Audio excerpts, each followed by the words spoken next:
Halo semuanya, perkenalkan nama saya Valerian Alvarez dengan NIM E1111241043.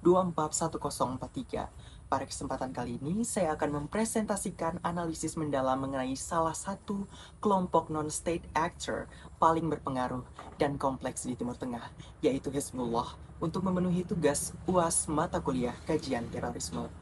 Hezbollah adalah salah satu kelompok terorisme yang sangat terkenal di Lebanon. Nah, dalam video kali ini, kita tidak hanya akan melihat siapa mereka, tetapi kita akan membedah tindakan mereka menggunakan prinsip hubungan internasional, khususnya melihat tipologi terorisme dan karakteristik terorisme berdasarkan kerangka pemikiran dari James H. Wolfe. Nah, tujuan daripada analisis ini adalah untuk memahami bagaimana sebuah kelompok milisi dapat berkembang menjadi kekuatan hibrida yang menantang kedaulatan negara dan stabilitas keamanan internasional.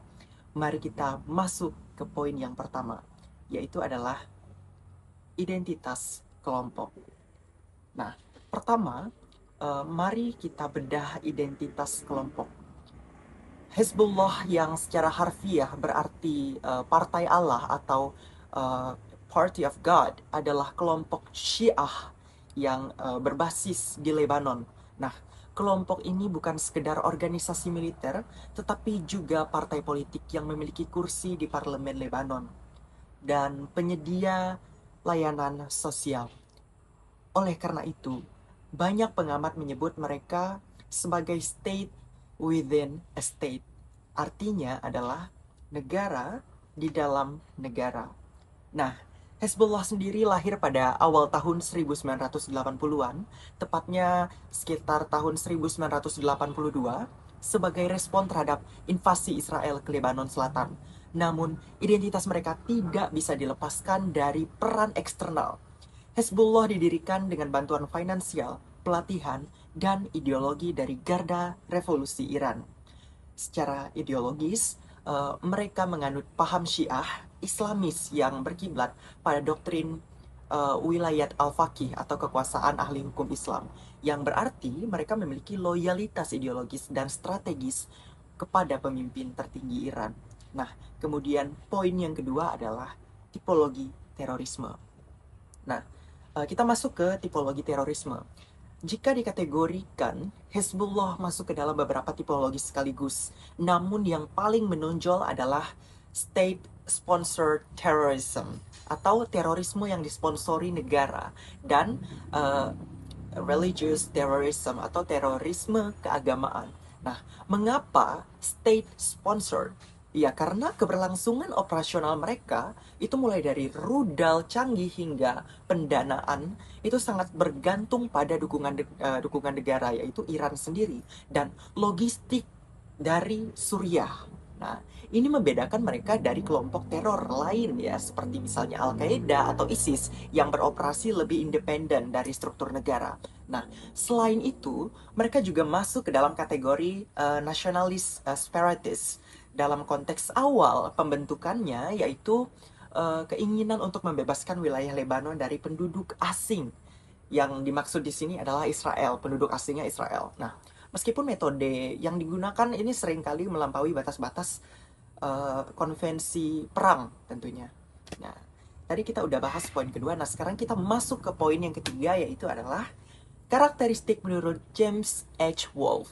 Nah, poin ketiga, dan ini adalah inti dari analisis kita. Mari kita bedah Hezbollah menggunakan karakteristik terorisme menurut James H. Wolfe yang meliputi motivasi, sasaran, tujuan, dan aktivitas. Nah, pertama ya, motivasi. Nah, motivasi utama daripada Hezbollah adalah campuran antara ideologi agama dan nasionalisme. Jadi mereka termotivasi oleh kewajiban jihad untuk melawan apa yang mereka sebut sebagai penindas barat dan Zionis. Nah, serta melindungi komunitas Syiah di Lebanon.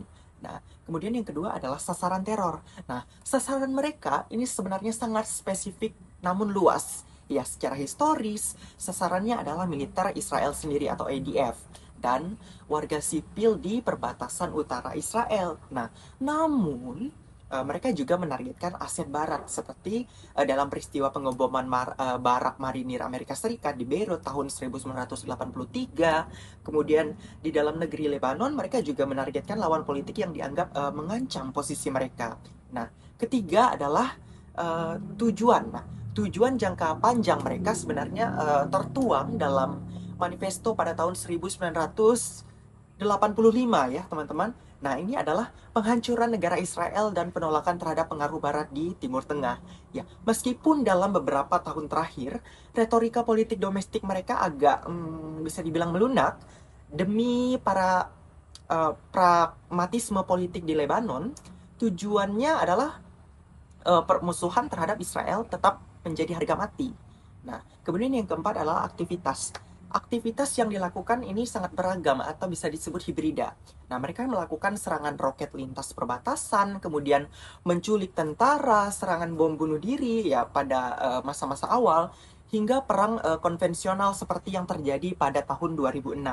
Nah, di sisi lain, mereka juga melakukan aktivitas non-teror, misalnya seperti membangun rumah sakit dan sekolah untuk mendapatkan simpati dan basis massa. Jadi, terlepas dari mereka meneror penduduk, ya mereka juga ada membangun fasilitas rumah sakit untuk simpati. Nah, kemudian yang keempat, terorisme dan penutup ya. Nah, counter terrorism.